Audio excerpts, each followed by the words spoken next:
Dos.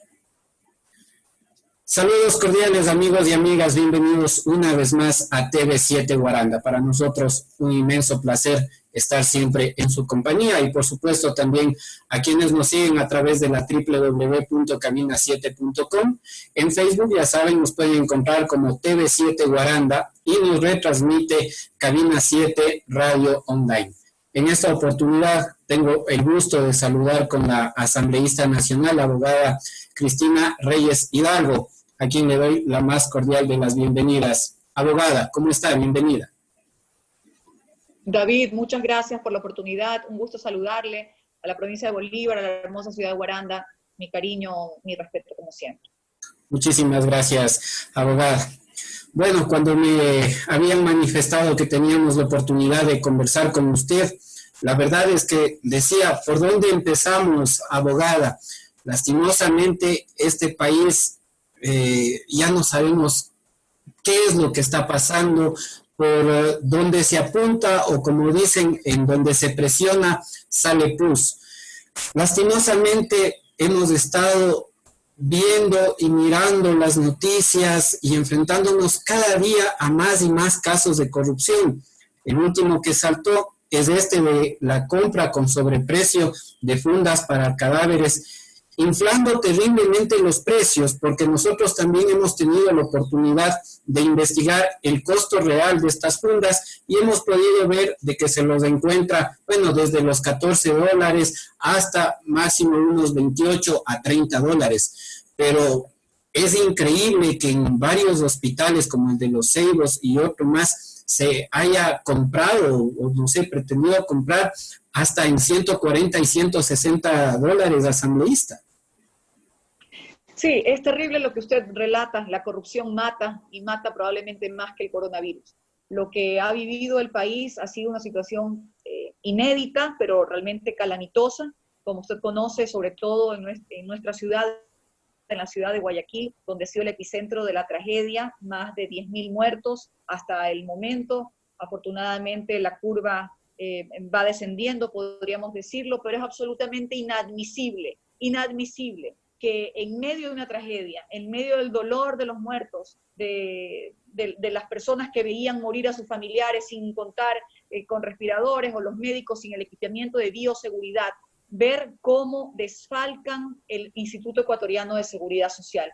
Un secreto a voces que ya, gracias a Dios, por las denuncias que hemos hecho, la Fiscalía General del Estado ya ha tomado acción, puesto que la fiscal vino a la ciudad de Guayaquil y lideró el operativo en este negociado que usted menciona de más de $800.000 en la compra de las fundas para los cadáveres que vimos apilados a montón por el mal manejo de la emergencia en la ciudad de Guayaquil, cuando a precio de mercado se comercializaba a $12, estos mercaderes de la salud querían pasarlo por un precio de $148. Lo propio hace poco con el intento de la compra de las mascarillas a una empresa que hacía ceviches, para que usted vea cómo va la malicia, la mala fe de toda esta gente. Querían un contrato de más de $14 millones a $12 la unidad de mascarillas N95 que en el mercado se comercializan a 2.50 o máximo $3. Y qué decir al por mayor.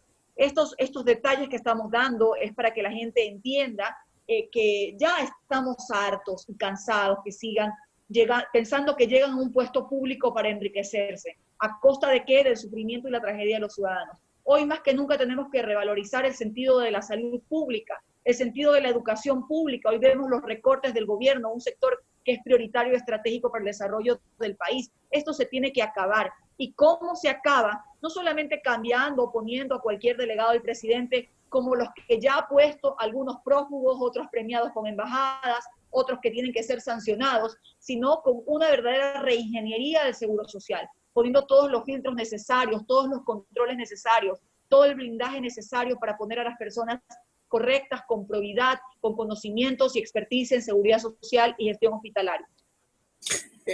Asambleísta, ahora en este sentido, ¿podemos confiar realmente en un trabajo adecuado de la Fiscalía cuando seriamente se ha visto comprometido en varios casos? Y puedo citarlo, por ejemplo, en el caso Arroz Verde, se tuvo alta celeridad, inclusive hubo ya sentencias, pero en el caso INA Papers están todavía con investigaciones, con el veremos, entonces confiamos, es posible confiar en la Fiscalía. Mire, el país ha pasado por procesos de secuestro de lo institucional. Creo que en el gobierno anterior, que era este mismo gobierno, al final los compadres terminaron peleándose y evidenciando sus venganzas y exponiendo sus revanchas. Eso al país no le interesa. Pero en este país estaban secuestradas las instituciones de control. ¿Es que acaso no nos acordábamos de lo que era la Contraloría, del fiscal Pío Galo Chiriboga, que se quedó calladito frente al escándalo de Odebrecht en toda América Latina? Y así podría nombrar muchas cosas más. Yo creo que estamos en un proceso en el cual la Fiscal General de la Nación, he visto a una mujer comprometida. Por supuesto que hay muchos esfuerzos que hacer y hay muchas cosas que investigar, entre esas INA Papers, como usted menciona, Arroz Verde y también la trama y el reparto de los hospitales. Esto creo que está en pleno conocimiento la fiscal de que no hay perdón de Dios de que hayan desfalcado los hospitales públicos y que hoy en emergencia continúen robando. De allí que la voz ciudadana, la voz de ustedes como periodistas, la nuestra como los asambleístas, que sí hemos estado comprometidos, a pesar de la incomprensión que puede tener este cargo, pero sí hemos estado comprometidos en fiscalizar, se puede escuchar alto y firme para que la Fiscalía no cese en su trabajo, que es finalmente perseguir no a las personas, perseguir a los delincuentes, perseguir los delitos, perseguir quienes atentan contra la moral pública y contra los recursos públicos. Asambleísta, en estos casos de corrupción, el primero que salió a denunciar fue el director del hospital, Eugenio Espejo, y lo hizo con su respectiva renuncia. El domingo anterior también lo hizo el director del hospital, Vaca Ortiz, pero él sí denunciando ya directamente y apuntando con el dedo al ministro de Salud, Ceballos. Entonces, es una grave denuncia por este tema de corrupción. En ese sentido, ustedes como asambleístas están planteando ya llamarle a comparecer al ministro Ceballos para que dé una explicación sobre lo que está pasando con este tema de la corrupción dentro de los hospitales públicos.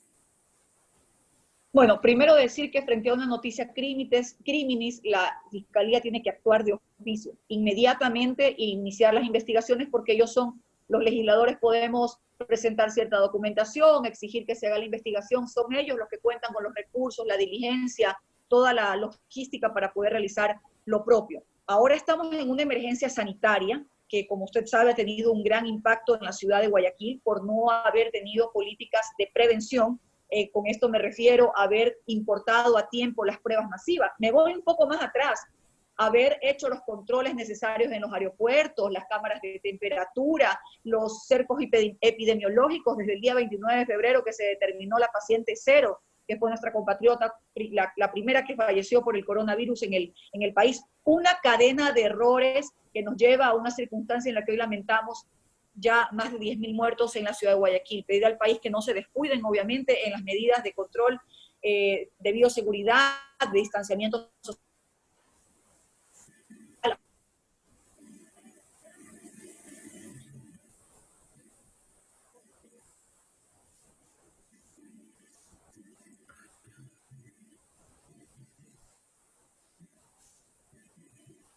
Tenemos un poquito de problema en la conexión de la asambleísta nacional, abogada Cristina Reyes Hidalgo. Esperemos que se restablezca la conexión del internet inmediatamente para conocer qué es lo que las apreciaciones de la asambleísta. Entre tanto, quiero manifestar de que en una publicación de revista Vistazo se menciona de que no es real el tema de la alarma que se creó con la paciente cero, que justamente estaba manifestando esto la asambleísta, sino que ya había anteriormente algunos casos. Queremos restablecer la comunicación con la asambleísta. Parece que perdimos la comunicación. Vamos a ver si es que podemos restablecerla. Entre tanto, quiero referirme a este tema y voy a abrir el link por parte de revista Vistazo, en la que manifiesta que la paciente cero no fue la primera contagiada. Ya teníamos más de 30 casos en Ecuador.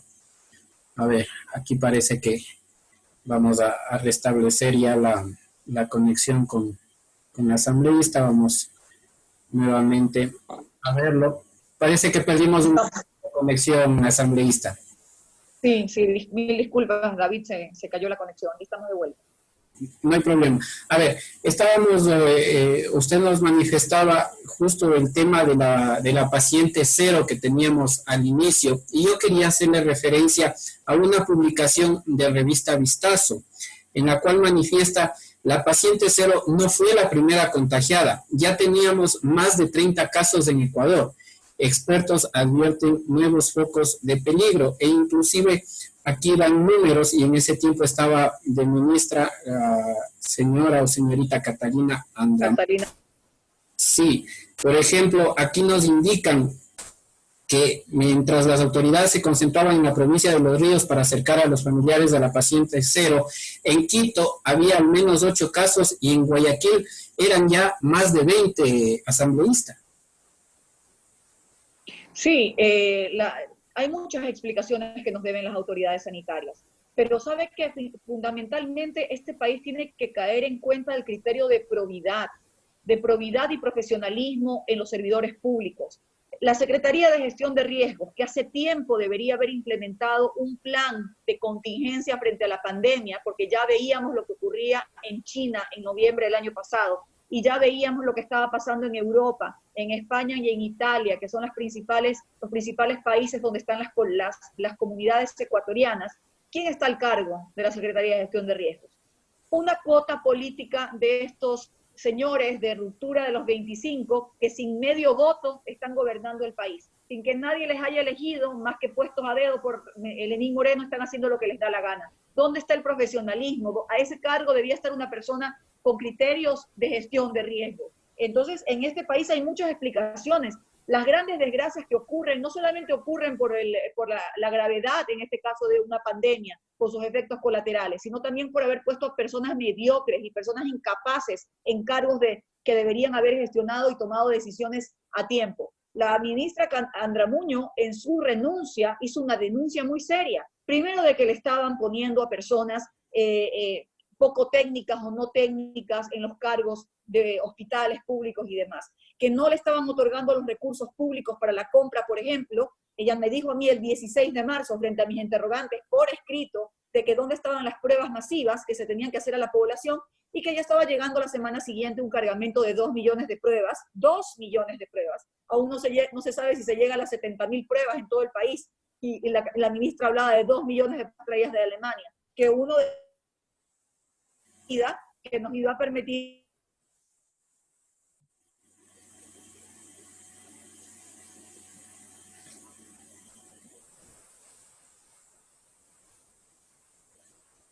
Nuevamente tenemos ese cortecito. Es lamentable, ¿no? El servicio de internet que tenemos en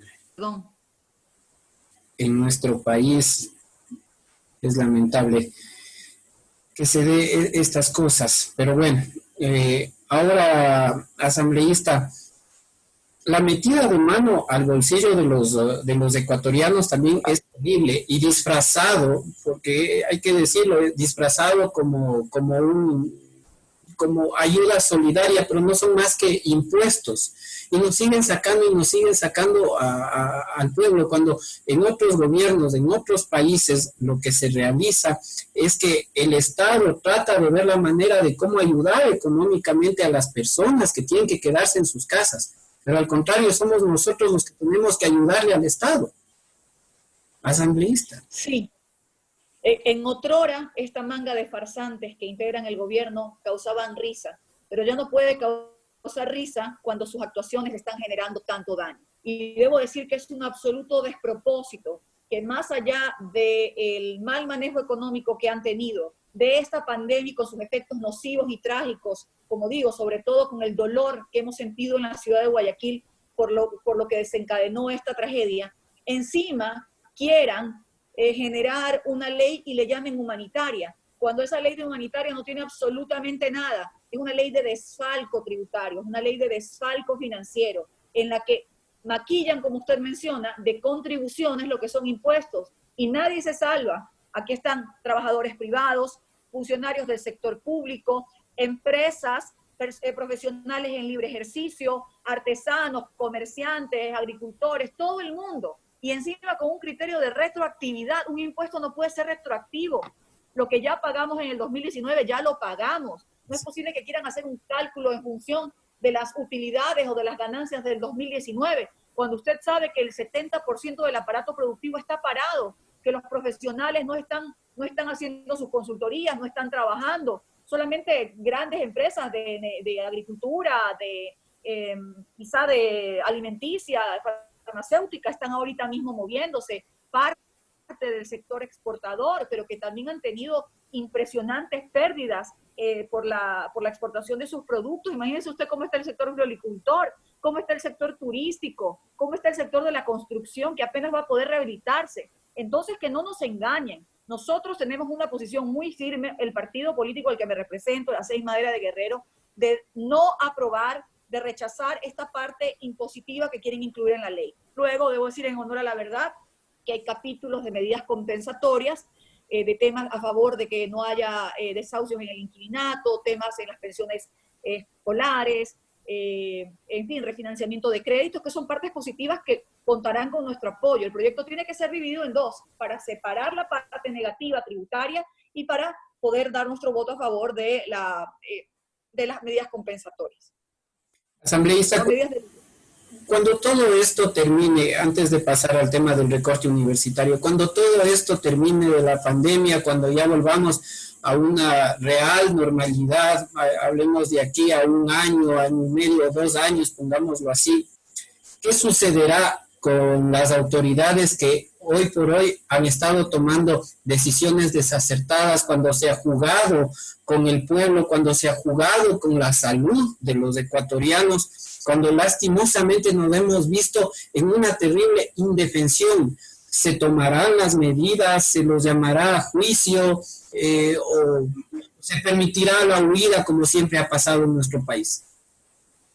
No, yo creo que ya el país no soporta más impunidad, que estas mangas de corruptelas, estas bandas de farsantes, tienen que mirarse un poco en los espejos de quienes hoy señalan y que hoy también están siendo procesados por hechos de corrupción. Al final del día denostan tanto de lo que llaman correísmo y fueron parte de lo mismo, o son parte de lo mismo. El país está harto de estas vanidades, estos egos y esta mediocridad. Necesitamos una reingeniería del Estado, necesitamos apostar al crecimiento. Es increíble que en medio de esta desgracia, pues una desgracia lo que nos ha pasado, encima intenten recortar recursos al sector de la educación pública, cortando los sueños de miles de jóvenes de las universidades cofinanciadas que le otorgan becas justamente a los jóvenes de escasos recursos, que hoy que tenemos que apostarle a la investigación científica, que tenemos que apostarle a la ciencia, que tenemos que apostarle a la tecnología, a la educación, a la salud como un derecho de todos, estén haciendo esta clase de recortes. Esto será infame y no tendrá perdón de Dios, y créanme, sin duda, que será castigado con el máximo rigor de la ley. Se pisotea y se pisotea cada día la constitución política del Estado. En estado de emergencia en el cual nos encontramos, la prioridad es salud y educación, pero lastimosamente hemos podido ser testigos ahora de la metida de la mano en los presupuestos de la educación asambleísta y tomando en consideración todavía de que no tenemos una real plataforma, un método que sea fuerte en que la educación pueda llegar a niños, jóvenes, adolescentes en todos sus sectores. Hablemos de educación primaria, secundaria y universitaria, porque no tenemos o no contamos con la tecnología adecuada. Al menos yo lo manifestaba en días anteriores, parece que la ministra de Educación no sabe en dónde está parada, cuando el 30 o el 40%, exagerando, de nuestros jóvenes tiene acceso real a la tecnología, pero hay sectores de nuestro país a donde ni siquiera llega asambleísta la señal del celular. Entonces, ¿Qué va a pasar con estos jóvenes? ¿Cómo va a quedar la educación? ¿Qué van a tener que hacer los profesores? ¿Van a tener que hacerles pasar este año a los estudiantes así, poniéndoles la nota a dedo, a ojo? ¿Cómo hacemos en educación? Cierto es que muchos aspectos de esta pandemia que nos cayeron de improviso nos han superado en muchas de nuestros hábitos, las formas.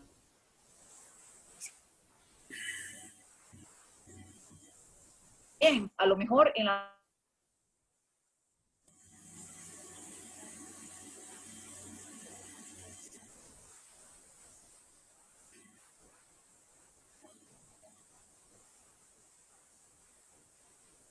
Es justamente de lo que estamos hablando en este momento. La tecnología es paupérrima en nuestro país.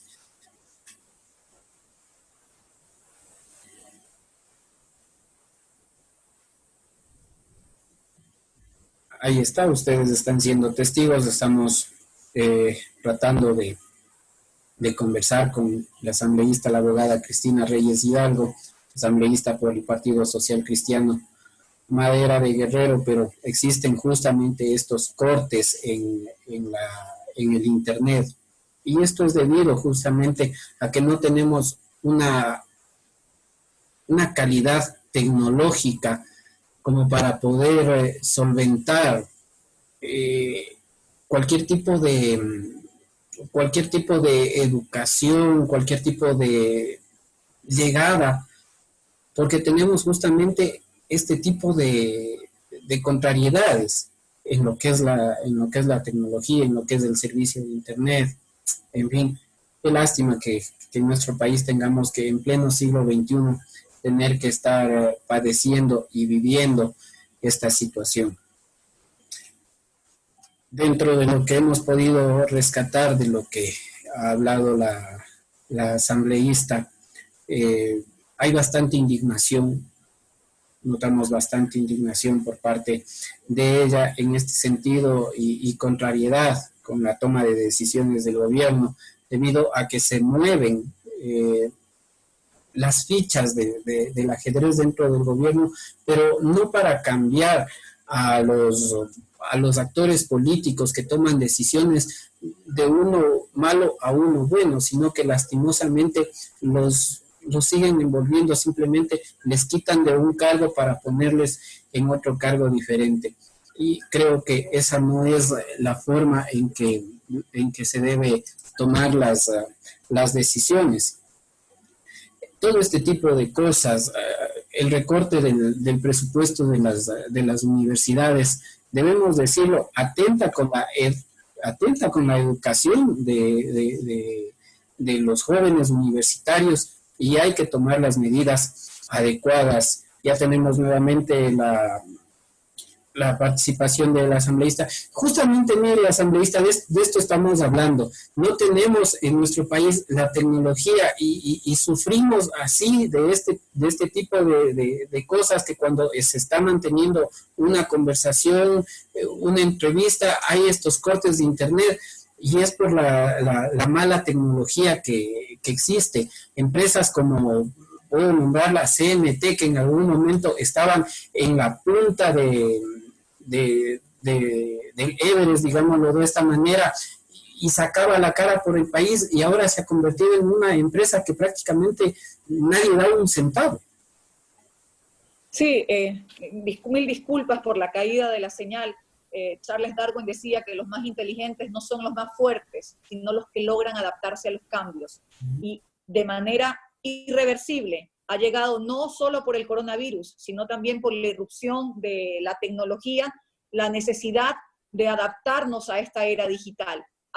Yo creo que ahora se marca muy profundamente una era digital en la cual también el sistema educativo va a tener que insertarse. Un sistema educativo que ya en el país estaba quedando obsoleto, no únicamente por a lo mejor las precarias condiciones de las aulas públicas, la falta de capacitación a nuestros docentes, la falta de recursos para nuestros docentes, para nuestros niños con una debida colación escolar, con una debida nutrición, porque no podemos hablar de educación si esto no va acompañado de políticas también alimentarias a nuestros niños, sobre todo en sus 5 primeros años de vida. Entonces, en definitiva, Sí, no estábamos preparados para este salto en el cual ahora entendemos la importancia de tener tecnologías, de poder tener estos tablets, accesos a celulares de última tecnología sin que cuesten un platal, que sean de fácil acceso para todos los ecuatorianos. Entonces no nos pueden hablar de clases online cuando hay una cifra del 70% de los jóvenes y niños no tienen acceso a una tablet, no tienen acceso a internet, como usted dice. ¿Qué va a pasar en zonas rurales o en zonas comunitarias mucho más alejadas de la señal que deberían brindar las operadoras móviles? Entonces vamos a tener que tener un cambio cualitativo y que por supuesto habrá que hacer una inversión económica. De allí la preocupación de estar preparados para estos cambios en los que habrá que hacer una fuerte inversión social. No es que aquí sobran ladrones, no es que faltan recursos, diría Mafalda, hay que invertirlos de manera prolija, y son 3 sectores los que no pueden descuidarse y en los cuales no puede recortarse recursos. Educación, para hacer una verdadera transformación digital, de pensamiento crítico, de abarcar áreas como la tecnología, la agricultura, dejar de ser petrodependientes. La salud, hoy más que nunca, pensando en que es un derecho para todos, no solamente para quienes tengan dinero para pagarlo, y que por eso los hospitales deben estar listos, equipados, con el stock necesario en medicinas para los tratamientos, y también trabajar en salud preventiva. Y por supuesto la seguridad ciudadana. Ya saldrá a jactarse la señora Romo de que no hay una curva ascendente de criminalidad, porque claro, estamos confinados en nuestra casa, pero ¿qué ocurre con la situación tremenda de crisis económica que se va a desatar en los ecuatorianos por esta mediocridad a lo largo de todos estos años? Hay mucho que transformar en el país, tenemos que aprender de este gran golpe que hemos sufrido, y me temo que este gobierno no quiere hacer los correctivos del caso, pero habrá que obligarlos a hacerlo. ¿Cómo? Con firmeza y levantando la voz con mucha firmeza. Solamente para concluir, David, decir que yo sé que hay mucha animadversión hacia el trabajo de los legisladores o hacia la Asamblea Nacional. Comprendo, ha habido también hechos vergonzosos, pero este quizás es el único espacio o el último espacio para impedir que el gobierno no apruebe de buenas a primeras cualquier ley y que pase por este filtro democrático y que podamos decirle: no, señores, no más impuestos para nuestro pueblo. Sí, medidas de alivio fiscal, sí, incentivos, sí, recursos, sí, créditos para los sectores productivos y para estos sectores prioritarios, y no más golpes a través de la ley de atraco financiero. Asambleísta, antes de que se nos vaya, la última nada más. Ustedes dentro de su bancada han podido tener algún tipo de conversación en el tema de que no sé si es que es momento de que el gobierno ya dé un paso al costado, o tiene que terminar el mandato, o tiene que alguien asumir las riendas de este barco que se hunde? Mire, yo no voy a entrar ni a avalar jamás, pues mi espíritu democrático no me lo permite, ninguna clase de teoría conspirativa, ni pensar que hay que hacer golpes de Estado, ni nada por el estilo. El pueblo, nos guste o no nos guste, se hayan peleado, no los compadres, eligió este gobierno. Y evidentemente lo democrático es que culminen hasta el próximo 24 de mayo y le entreguen la posta a un nuevo gobierno que ojalá sea elegido por los ecuatorianos desde la conciencia, desde la probidad, desde elegir a las mejores personas para llevar las riendas del país. Pero sí, hay que decirle al gobierno que tome las riendas. El presidente Moreno a veces parece, y se lo he tenido que decir clarísimo de todas las formas y sin ningún tipo de condescendencia, porque también se vuelven susceptibles, como he dicho, esta manga de farsantes que le mienten al Ecuador todos los días, que se ponga a gobernar, que para eso lo eligieron, que no una serie de súbditos o de personas o colaboradores de él, que de mala gana y en función de intereses personales y no de nuestro pueblo están haciendo lo que les da la gana. Las consecuencias las está sufriendo nuestro pueblo. Presidente Lenín Moreno tiene que tomar las riendas de esta emergencia porque para eso se le ha elegido. Pues David, que acaso usted y yo, que estamos confinados y temporalmente restringidos en nuestra movilidad, en nuestra libertad, por un bien superior que es la salud pública, ¿es que acaso no lo estamos haciendo porque ellos son los que administran los recursos? ¿O porque ellos son los que toman ciertas decisiones? ¿O porque ellos manejan la logística del Estado? Entonces tienen que ponerse a hacer las cosas bien, y para eso estamos nosotros en nuestra labor de legisladores, para exigir y también para crear leyes que sean en función de los ciudadanos y no de afectación a las economías tan golpeadas hoy en día por el coronavirus. Yo quiero agradecerle, abogada Cristina, por su comparecencia con nosotros acá en TV7 Guaranda.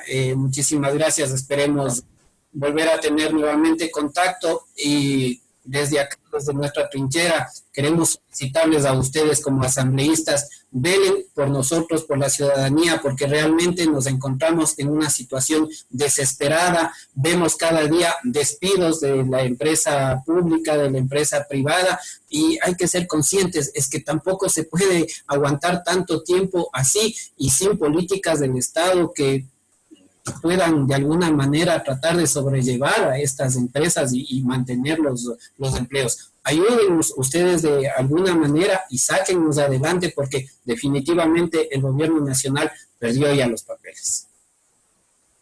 Así será desde la labor que nos toca en la Asamblea Nacional. Jamás y por más amenazas de que muerte cruzada, con la irresponsabilidad de que eso significaría de llamar a una elección en la víspera de otra elección, nosotros vamos a dejar la dignidad y la defensa de los intereses de los ciudadanos. Por eso nos han elegido y esa labor la llevaremos a cabo en este difícil momento que estamos viviendo, pero que como país sabremos superar.